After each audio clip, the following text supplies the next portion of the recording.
तो राधे राधे मित्रों। आज है भागवत गीता अध्याय 1 श्लोक 32 टू 35।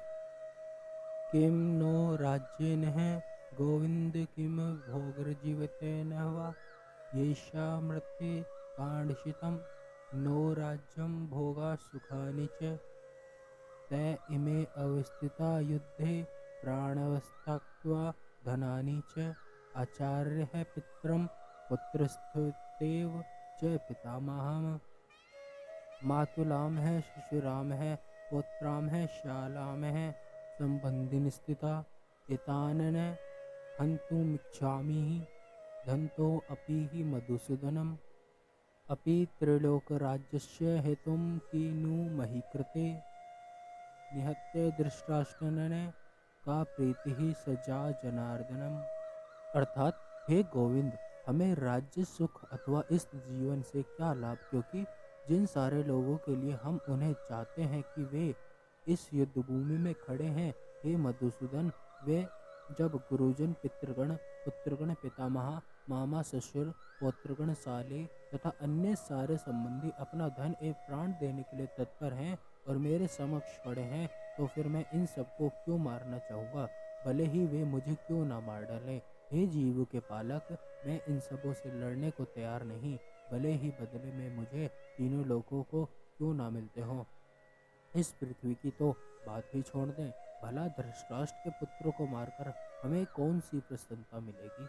तात्पर्य: अर्जुन ने भगवान कृष्ण को गोविंद कहकर संबोधित किया, क्योंकि वे गौओं तथा इंद्रियों की समस्त प्रसन्नता के विषय हैं। इस विशिष्ट शब्द का प्रयोग करके अर्जुन संकेत करता है कि कृष्ण यह समझे कि अर्जुन की इंद्रियां कैसे तृप्त होगी, किंतु गोविंद हमारी इंद्रियों की तुष्ट करने के लिए नहीं है। हाँ, यदि हम गोविंद की इंद्रियों को तुष्ट करने का प्रयास करते हैं तो हमारी इंद्रियां स्वतः तुष्ट होती हैं। भौतिक दृष्टि से प्रत्येक व्यक्ति अपनी इंद्रिय को तुष्ट करना चाहता है और चाहता है कि ईश्वर उसके आज्ञापालक की तरह काम करे, किंतु ईश्वर उनकी तृप्ति वहीं तक करते हैं जितनी के वह पात्र होते हैं, उस हद तक नहीं जितना वे चाहते हैं। किंतु जब कोई इसके विपरीत मार्ग ग्रहण करता है, अर्थात जब वह अपनी इंद्रिय की तृप्ति की चिंता न करके गोविंद की इंद्रिय की तुष्टि करने का प्रयास करता है, तो गोविंद की कृपा से जीव की सारी इच्छाएं पूर्ण हो जाती हैं। यहाँ पर जाति तथा कुटुंबियों के प्रति अर्जुन का प्रगाढ़ स्नेह आंशिक रूप से इन सब के प्रति उसकी स्वाभाविक करुणा के कारण है। अतः वह युद्ध करने के लिए तैयार नहीं है। हर व्यक्ति अपने वैभव का प्रदर्शन अपने मित्रों तथा परिजनों के समक्ष करना चाहता है, किंतु अर्जुन को भय है कि उसके सारे मित्र तथा परिजन युद्ध भूमि में मारे जाएंगे और वह विजय के पश्चात उनके साथ अपने वैभव का उपयोग नहीं कर सकेगा।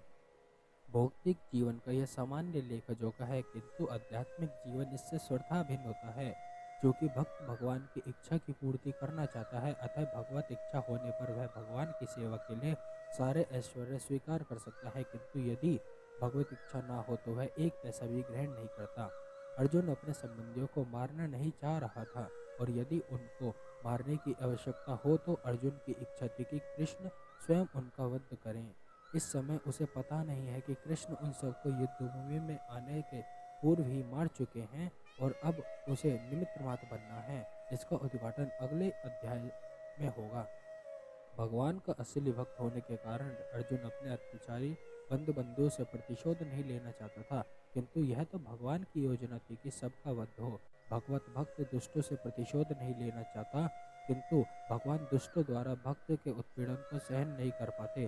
भगवान किसी व्यक्ति को अपनी इच्छा से क्षमा कर सकते हैं, किंतु यदि कोई उनके भक्तों को हानि पहुंचाता है तो वह क्षमा नहीं करते। इसलिए भगवान इन दुराचारियों का वध करने के लिए उग्र थे, यद्यपि उन्हें क्षमा करना चाहता था।